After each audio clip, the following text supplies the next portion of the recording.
After winning the Shanghai Major, Spirit looked ready to own the next Counter-Strike era. Instead, they were quickly overtaken by revitalized Vitality. Changes felt inevitable, and the statistics all pointed to one must-have candidate: the Belarusian superstar tN1R.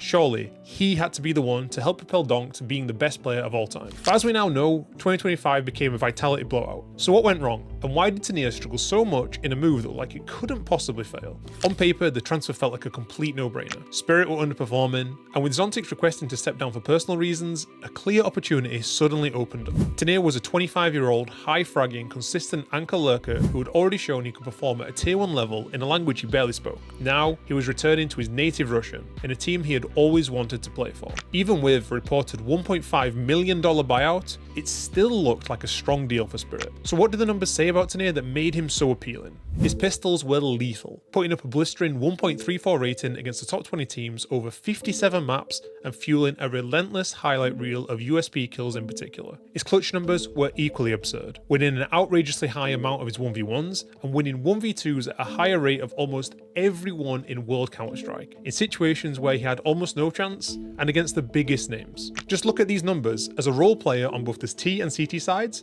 in a heroic team that's winning fewer than 50% of their maps in these games. So you take this player, you throw him into a team that wins more, has better pieces, and a better system. How is it not destined to succeed? There's no other circumstances that could matter, right? Well, things haven't exactly been the same for tN1R in his new team. Lots of things have changed. Not only his teammates and going back to speaking his native language, the one thing that I believe is the biggest change is his overall dynamic in the team. In Heroic, he was the guy. I saw so many rounds where he was given the hero AK and then he goes to find entry kills at his own pace. Or like in this round here, he follows a teammate in who's simply drawing all of the CT bullets at himself to enable tN1R the space to find an easy trade kill and a second one later in the round. When Heroic needed a hero, they went to tN1R. They played around his ideas and looked to him for inspiration, and it was even a planned mindset which his previous in-game leader, LNZ, mentioned to me when I asked him about it for this video. This is a frequent issue that many top sportsmen at smaller teams have. They go from being the player that everyone looks up to simply being another player when they finally get the deserved move to a title contender. And to be fair to Team Spirit, you have arguably the most talented player of all time, who also happens to be naturally aggressive and wants to be impactful at every opportunity. Donk has been so good in his short career that he's actually forced ZywOo to improve to simply keep pace with him. In 2022, ZywOo won Player of the Year with a 1.31 rating, and he is currently on track to have a staggering 1.39 rating, provided he can keep up the pace the rest of the year. Donk's career rating is 1.39. This is how good of a player he is. So understandably, tN1R has to take a backward step in this lineup. It has to be strange seeing a player 6 years younger than you taking away these roles from you. There will no doubt also be a bit of inwards pressure there, as he's never really played with any top players, and now suddenly he's playing with potentially the best player of all time. The standards have risen incredibly, and tN1R, despite being the oldest player in the lineup, is also the least experienced. Each of his teammates have already won a major, as well as multiple other S-tier trophies. This is a huge difference to playing in a team with an older Pius and essentially 3 rookies on a low-pressure, low-expectation team. Now you're expected to win trophies in a completely new environment. But there's more. I checked how many times tN1R has changed map positions in his 8-month Team Spirit stint so far. When he first joined the team, he immediately had 6 new positions, 3 on the T side and 3 on the CT. He became mostly an anchor and an active lurker on the T side. But only 4 months later, Zontics returns to the lineup and takes 11 of the 12 positions that tN1R has. And in the 5 months of play this year, he's again changed 2 more positions on his CT sides, which have both been moved to less active positions. I describe him now as someone who has a mixture of rotation and CT anchor positions, and more inactive T-side lurker roles. That's a staggering 19 times that he's changed a position, with only 94 official maps played in just over 8 months. I noticed one thing, okay, so on the maps there's 18 positions you can play, 6 maps, 2 sides, each side. Of the 18 positions on the map, you have changed 17 times since you've joined Spirit. Wow. How on earth, what are you doing to be good in these roles? Because that's such a short amount of time to be good in any of them. I don't know, probably because I'm played so lot time in this game, started from 1.6, also Source, CSGO, CS2, and I'm played a lot mixes, a lot different teams and other roles, and after that I just have experience in every one role. And for me, when I joined the team and I don't know, our coach or other guy said, "Can you play this position?" I said, "Okay." And that's it. Counter-Strike is a team game full of individual moments. To be the best, you need people to master their positions. You have to know exactly what moves the other team can do against you and the timings for it, which moves you can do, and what needs to happen to make it fit the team system. You have to know when to use your utility, and learn how to be comfortable simply doing nothing. This takes time, a lot of time. There are active pros in the HLTV top 20 who have never changed their role because they know how long it takes to become good at it. Hopefully I've explained this well enough to understand how tricky this is for tN1R in a new environment with all of this pressure on his shoulders. Pair this also with the fact that within 3 months of signing for Team Spirit, that they changed their in-game leader to Magix, and then in March of this year, Halley decides that he has to take a much needed break, and only then you can truly understand the chaotic start to his so-called dream move. Oh, and now he's also playing regularly against the world's best teams, rather than sporadically with Heroic. tN1R also regularly now finds himself buying utility on pistol rounds, thus getting off to much slower starts as his once incredible pistol numbers have dropped massively to well below average ones. Remember how I mentioned on Heroic that he was being dropped weapons to win rounds? Which he would even do sometimes with no helmet.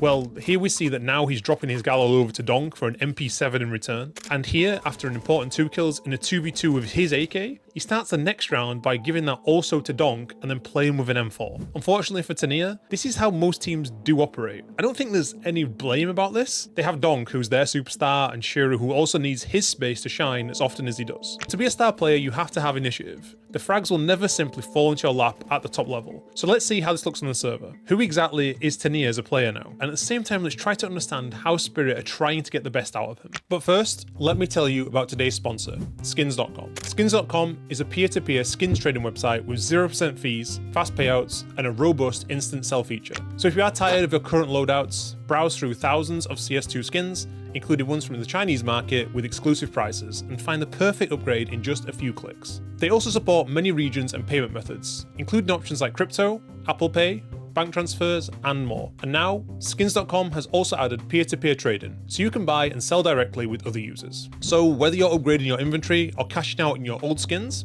check out skins.com by clicking the link in the description of this video. Spirit appear to be set in a default, with Shiro holding middle and Magix doing the door smoke as he frequently does in this lineup. Carrigan misses a long door smoke, and quickly Spirit pivot into a long pop to punish it. tN1R even asks for a boost onto the blue box to try and catch Nico in case he does poke his head out from the pit, and then he clearly follows Magix and makes a trade frag before dying shortly after. And the reaction speed here is instantaneous. I love seeing the lack of hesitation to the B split, even though there's still 1 minute 30 left in the round. Shiro hears the footsteps, there's utility being thrown at B, and there's always a chance that it's just a bait for the long lurker to punish him. This nets him an easy kill onto Kiyosuke, as his fast rotation speed meant that he's helping his team defend a B split from A long. This is one of 4 times in the game that he'll make this flank, including the round winning fast 2k later in a 5v5. Fans love to try and find the problem in lineups, where they put all the blame on one factor and die on that opinion. And currently, due to health issues, Halley is the current lightning rod for that criticism. I tried to find moments during these demos of playstyle changes from tN1R to see if this opinion really held any value. This is a round with Halley coaching the team, and there are multiple indications for tN1R to take the more initiative that are simply rejected, though rightly in this example. James is an AWPer who loves to play window, and Paravision are clearly heavily fighting for middle at the same moment. This is a standard indicator for the lurkers to play, knowing that there are 3 CTs in middle, as Zontix and Magix can quickly understand. But tN1R is extremely hesitant and scared to take a risk, even though it's 3v5, and he only does so after receiving support utility very delayed from Shiro. Maybe this is some philosophy to try play a bit slower when the team loses numbers, and to try and slowly build up a better plan. But then recently without Halley, there are rounds like this one where Spirit walk into a completely quiet middle, thus meaning that the CTs are almost certainly covering the bomb sites, and in the 5v5 tN1R walks into the scope of Monacy. Now we will come back to this game later, as tN1R has been causing havoc at B for the entire half, and maybe he was anticipating Monacy's AWP to be called over to fix the problem. But in the mid-round situation, it looks cocky and overconfident, as he just dies without reason almost. Whilst we're on this topic with Halley, it has to be said that tN1R has noticed an improvement since Softic has stood in for him. A noticeable 0.07 to his rating in his roles compared to the positions he plays so far in 2026. But his improvement is far from the best in the lineup, which kind of kills this narrative as the entire team has played better. If I had to speculate, I would predict that a simple fresh face has made a big difference after a difficult period watching Vitality take all of the big trophies. And sometimes this is all that it takes. I also personally believe that Halley's system is designed to work against the best teams, and it isn't as effective against more loose-based individual systems that are frequent at the lower levels. It just so happens that during his break, Spirit have played against a much higher level of opponent on average, and it's really not that close. Halley is judged on beating the best teams, and he spent most of the year somehow avoiding the exact thing he's preparing to beat. There could be some subtle changes that have helped tN1R, however. In this game against Mouse, we see Spirit win the round while saving 3 AKs and an AWP. Does tN1R get any of the AKs? No. There was also the round that we saw earlier in the video where tN1R got 2 AK kills and then dropped it for Donk, right? But suddenly, at 6-1 up, Mouse take attack pause, and Zontix with the second AK hands over his gun to tN1R and takes an M4 instead. My thought here is that Softic has reminded his team of this intention to set tN1R up more, as only a few rounds earlier, both Magics and Zontix kept their AKs for themselves. He actually gets an important 2K later in that very same round, and again he gets dropped it for the following one. So why would Spirit prioritize them like that? I checked. Statistically, tN1R's AK stats on the CT side are literally up there with the best in the world. Only Donk and Zywoo were noticeably better, but unfortunately Donk shares the same team. tN1R has an AK 15% of buy rounds compared to Donk's 36%, but you begin to understand why that is when you watch him in the game, and just see how quickly he deletes everybody, almost every single time. Weirdly, I noticed that tN1R's M4A4 stats were the same as his AK ones, but he uses the A1S almost 4 times as often at a 0.25 worst rating. Maybe that's something he should try differently perhaps. So far, I've mostly made excuses and talked up the positives of his game, but that doesn't disguise that he's still a long way away from the expectations that the community had on him. His numbers recently are going strongly in the right trajectory, but I still feel like I saw a lot of room for improvement. There were lots of chances in these games where I think that lots of players would have made the kills, or where he simply froze and didn't react quickly enough to the situation. I think, to be honest, this round is mostly doomed. I wouldn't really blame him for this. I just feel like it's one of those situations where, is it done as clean as maybe it could have been? So here's tN1R going in. There's 2 players on B. Shero's going to flash for him. He's going to throw a Molotov. Catches a little bit of his own flash. Preem looks kind of a little bit off, but I think the reason I don't like it as much is I think it's just done with quite poor quality overall. It just looks too easy for Tessa. So both players are coming in now, and I just don't like that they both do the utility exactly the same time. I think in an ideal world, tN1R would throw the Molotov, and then as the flashbang is in the air, he would start peeking, because you see from Tessa's point of view, they're both throwing it exactly the same moment. Tessa sees the flashbang up here, he turns, he comes back, and tN1R's kind of not really peeking him, he's kind of like running sideways, doesn't have the most accuracy, and as we saw, he's a little bit blind as well. And that just meant that Tessa's had quite an easy looking frag. I think that at the very top level, I'd like to see this done a little bit cleaner. I just like to compare this situation to one Donk's gonna have in the moment. So he peeks up, does a good job, gets a kill. The flashbang's coming in from his teammate, and he also has a Molotov, which is at his feet right now. Here's the team flashbang. I just think that in this situation, he just doesn't really commit to the duel. It's almost like he's trying to just escape the Molotov rather than just sit, tank the Molotov, and get some easy fights. We see he runs really wide, and again, from Tessa, who in this game had his number quite a lot, it just looked quite easy for him. I'm not saying this is like an ideal scenario for tN1R, but I think he maybe could have got more out of that. So what I think the difference is here is Donk just really commits to everything. So he runs through the smoke, throws a flashbang, he's sat in the Molotov, and he looks so calm. The kills are really nice, to be fair. People are looking for him. But I just look again, like the composure, it almost feels like there isn't a Molotov there. And I think in that last situation, tN1R kind of had the same mentality. He could have gone out, got 2 kills, burned to death, that's also fine. Donk runs out, it's probably fortunate a little bit, he ends on 4 HP just outside the Molotov, but that difference of composure for me was kind of striking. There were some pretty ugly whiffs in there too, but when the score is 11-2, it's a bit more forgiving. It happens. His aim is far from poor, and I saw many highlights at this super clean pistol 4K, where practically every kill is first bullet, and where he's quickly bursting down Monesi, Kiyusuke, and Tesses in a vital round for another big 4K. But there were multiple instances of panic under pressure that became noticeable, especially in hectic situations, such as missing the window jump after knowing where both the short and connector players were. So with a B-pop here on pistol, and as we see, I think he just gets really uncomfortable very quickly with tN1R, so he does a good job coming out with the bomb, gets the kill. I think what I kind of like to see now is with his teammate going towards the kitchen is a smoke like landing here, like quite a deep one. He said he throws the narrow one, which is okay. Maybe in the situation Kiyusuke would have gone in front of it, but maybe he's not just going to peek with it. So I'm not sure if I like that so much. As we play the round on, it's going to turn into 2v4. Kit's down next to him, and his teammate dies from B-ups. I think it's just a serious lack of taking duels when his team really needs it, and just being decisive. So we start in the bench. then went towards short. Good indication now that it's heavy towards market. Zontix is in the window, and it feels like Zontix is doing all the play. tN1R kind of peeking just indecisively, and then even towards the end, we kind of see him running forwards as if he's almost trying not to get shot in the back, rather than just flat out, you know, I need to get jewels right now, my teammate's already fighting. Like going forwards and shooting, it looks like he's almost given up even because he's worried about the guy killing him in the back. So I think it's just a little bit lack of conviction there. And here we see him trading Donk. I don't think there's anything particularly wrong with this clip, but it's kind of, to me, just kind of showing, I think he just feels uncomfortable, a bit stressed. The Molotov comes down. I think just look at the clearing here. Like it's like a backwards turn towards Goose. But if the guy was there, I mean, he had no chance. And I know tN1R has like a very low sensitivity, but also look at how stressed he looks. I think it's kind of noticeable for me. Crosshair kind of going everywhere, looks a bit panicked. Shiro also makes a huge mess of the smoke here in CT spawn. He also looks panicked. Through the smoke, it's just like a terrible one down here. It's also way too late. And the quality of the jewels, again, I just feel like it's just not that good. So maybe it's the team speak that's a bit hectic, but it just looks a little bit stressed to me. And here at 12-6 up, where he knows Monacy is low and backlines, and the bomb isn't planted for him, so instead of defusing in the cover, he does it in the open, and this gives him the only chance that he has to win the round.